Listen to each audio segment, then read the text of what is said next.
जब इसको तुमने नहर में फेंका तो इसके ऊपर ज़रा तरस नहीं आया? बच्चा कह नहीं रहा होगा कि चाचू मुझे बचाएं, क्या कर रहे हैं मेरे साथ? सर तरस आया ਸੀ ਇਹਨੂੰ ਮੈਂ ਘਰਾਂ ਨੂੰ ਕੱਢਿਆ ਬਾਹਰ ਹੱਥ ਪਾਈ ਮਾਰਦਾ ਸੀ ਉਹਨੂੰ ਮੈਂ ਕੱਢ ਲਿਆ ਕਰੀ ਵਿੱਚ ਵਾੜ ਕੇ ਬਾਹਰ अच्छा, ਉਹਨੇ ਕਿਹਾ ਮੈਂ ਘਰ ਜਾ ਕੇ ਦੱਸਾਂਗਾ ਤੂੰ सर फिर मैंने उसे बेच फेंक दिया। अस्सलाम वालेकुम नाजरीन, नेशन टीवी के साथ मैं हूं आपका मेज़बान दाऊद शौकत। नाजरीन, इस वक्त मैं मौजूद हूं थाना सदर शेखुपुरा में, जहां पर एक मुलजिम मेरे साथ आप देख सकते हैं कि जो कि गिरफ़्तार है, जिसने अपने सगे भतीजे 5 साला मोहम्मद अली को कत्ल कर दिया।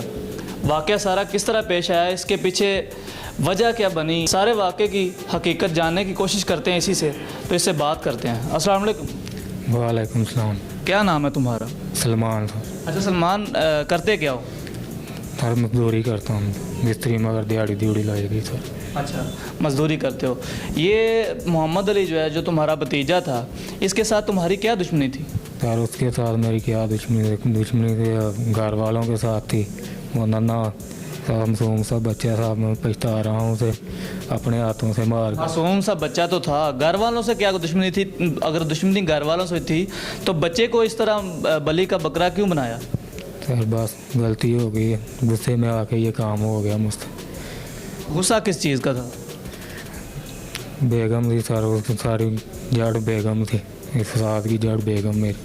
बेगम फसाद की जड़ है, उसने उकसाया था इसको कत्ल करने के लिए? सर जब घर में जब भी जाती लड़के यही कहती है किसी को ले के आओ फिर मैं जाऊंगी तुम्हारे साथ, किसी को ले के आओ। के चले जाती थी? हाँ जी। झगड़ा करके? हाँ जी। अच्छा, तो इसमें बच्चे का क्या कसूर था? बस सर ये तो हम धोखे मैनू बच्चे का कोई कसूर नहीं थी है। नहीं, लेकिन मारा क्यों? वजह क्या बनी? उसको मारने की वजह क्या बनी, ये तो बताओ। वजह सर दसी थे आ रहे मेरे बेगम ही है सर, उसी वजह सारी फसाद की जड़ ही मेरी। मुझे पूरी कहानी खुल के बताओ ना, कि बेगम ने कहा था बच्चे को मार दो, बेगम ने कहा था बच्चे को घर में नहीं रहने देना, क्या वजह थी? आप घुमा रहे हो बात को, बात सीधी सीधी बताओ कि बेगम की वजह से मारा, या बेगम क्या चाहती थी जो तुम बात पूरी नहीं कर पाए और तुम्हें गुस्सा आया, क्या वजह थी? बेगम सर ये चाहती थी कि जो मेरी मशीरा है घर, अच्छा, वो ये उसका मामला ये था कि जो उसे घर से निकालो फिर मैं आऊँगी। बेगम चाहती थी कि तुम अपनी हमशीरा को अपने घर से निकालो? अच्छा, तो फिर क्या हुआ? फिर मैं 2 दफ़ा 3 दफ़ा लेने गया, नहीं मेरे साथ आई। लेके चली गई तो तुम मनाने गए, नहीं आई? नहीं आई सर। फिर सर मैं आके इन्होंने किया, सारिਆਂ ਨੂੰ अपने किया, रिश्तेदारों नहीं गए नाल।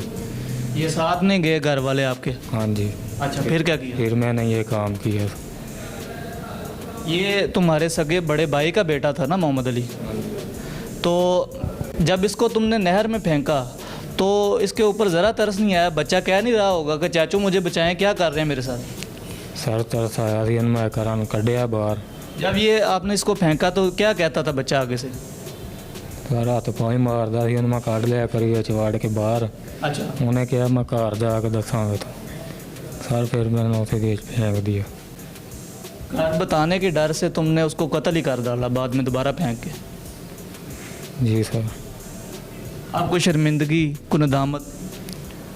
शर्मिंदगी सर मैं बहुत शर्मिंदगी है, मैं अपने घर वाले यही मारना वा जो दिल ਤੁਹਾਨੂੰ ਕਰਦਾ ਮੈਨੂੰ ਸਜ਼ਾ ਦਿਓ, ਮੈਨੂੰ मौत फांसी ਤੇ लटका ਦਿਓ, मैं जीना ही नहीं चाहता। जुनून की हद तक आके जिस तरह तुमने अपने भतीजे को कत्ल कर दिया, इस तरह के जो लोग हैं उनको कोई पैगाम देना चाहोगे? उनका सर मैं यही पैगाम देना चाहूँगा, जो ये मैंने काम किया है, शर्मनाक काम किया है मैंने, कि अब मैं इस मुसीबत में ये आगे से कोई ये काम ना करे जो मैंने काम कर दिया है। हाँ, अपने जज्बात पे काबू पाएँ, गुस्से पे काबू रखें, और आगे से मैं भी तौबा करता हूँ अल्लाह से, अल्लाह से माफ़ी मांगता हूँ जो मैंने ये गुनाह किया है। चलो वो तो बाकी मामलात हैं अल्लाह ताला के और तुम्हारे मामलात हैं, लेकिन पुलिस तो अपना काम करेगी और जो जुर्म तुमने किया उसकी सज़ा तो तुम्हें मिलकर रहेगी। तो नाज़रीन, अभी आपने मुलज़िम की बात सुनी, अभी SHO थाना सदर आमिर महबूब साहब से भी बात करते हैं और उनसे जानने की कोशिश करते हैं कि उन्होंने किस तरह इस मुलज़िम को ट्रेस किया। अच्छा सर, ये बताइएगा कि ये अंधा कत्ल था, पहले आपके पास FIR आती है कि जी हमारा बच्चा जो है वो अगवा हुआ है, तो इसको किस तरह आपने इंटरोगेट किया कि बाद में ये 302 का मुकदमा जो है वो बना और सारा मामला खुल के सामने आया? हमने एक तसलसल को रवां किया। सबसे पहले हमने उसकी जो एप्लीकेशन आई कि बच्चा मिल नहीं रहा, बच्चे को हो सकता है किसी नामालूम शख्स ने उठा लिया हो, उसकी अगवा की एप्लीकेशन दी। एप्लीकेशन लेने के बाद हमने अफसरान बाला के नोटिस में दे के DSP साहब, DPO साहब, हमने उनकी FIR दे दी। FIR देने के बाद फ़ौरन तफ्तीश का अमल शुरू हो गया। मुख्तलिफ़ टीमें तश्कील दी गई। टीमों की शक्ल में एक टीम वर्क बड़ा, मैं कहता हूँ कि बाबरकत होता है, हर बंदा अपनी एफ़र्ट पूरी करे। तो हमारी टीमों ने अच्छा किया। हमने चौथे पाँचवें दिन बच्चा ज़िंदा तो बदकिस्मती से ना मिल सका, लेकिन उसकी डेड बॉडी मिल गई। जब उसकी डेड बॉडी मिली तो फिर हर एस्पेक्ट से हमने उसको देखना भी था, हमारी ड्यूटी भी थी, हमने देखा। तो जब हमने इस चीज़ को देखा कि कोई ऐसा इसका family member, non family member, कोई ऐसा शख्स रह ना जाए कि जो हमारी तफ्तीश का हिस्सा ना बने। इसके फैमिली मेम्बरान को जब हमने इंटेरोगेट करना शुरू किया तो इस मकतूल का सगा एक चचा था, यानी इसके भाई का, वालिद का छोटा भाई, उसको इंटेरोगेट किया तो बस वो ना हमारी इंटेरोगेशन में हमें कुछ मशकूक मालूम हुआ।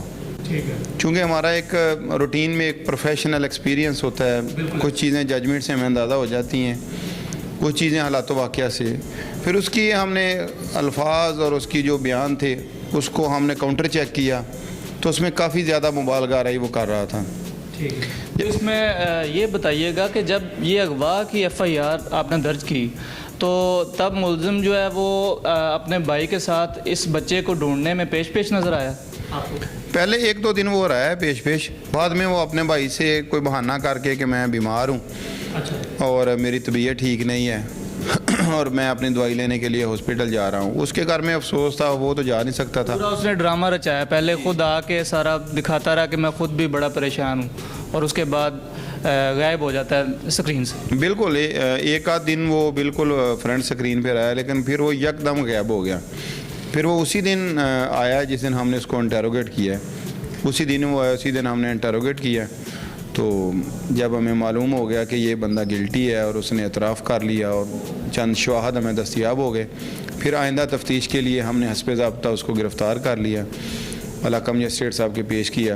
पेश करने के बाद आइंदा जो भी शवाहद उसके ख़िलाफ़ दस्तयाब हुए मुकदमे को मजबूत करने के लिए वो इकट्ठे करेंगे और इसको सज़ा, सख्त से सख्त सज़ा दिलवाने के लिए। जो मुलजिम है ये मकतूल का सगा चचा था, इसके बारे में चेक किया कि ये पहले से कोई रिकॉर्ड याफ्ता हो, कोई इसका कोई पिछले रिकॉर्ड निकलता हो कि इसने किसी के साथ कोई 2 नंबरी करता हो, कोई इस तरह के मामलात, कत्ल के मामलात में ये मुलव्वस हो? पहले नहीं, ये कत्ल के मामलात में मुलव्वस नहीं है, लेकिन ये है इस किस्म का जुनूनी से। इसकी बीवी भी इससे रूठ कर चली गई है इसी वजह से कि इसके कोई यानी रवैये के उतार चढ़ाव का किसी को अंदाज़ा नहीं होता है। यकदम बहुत ज़्यादा हाइपर हो जाता है और यकदम बड़ा मिलनसार, जी अपने जज्बात पे काबू नहीं रख सकता और यकदम जो है वो जुनूनी सा मिलनसार सा हो जाता है।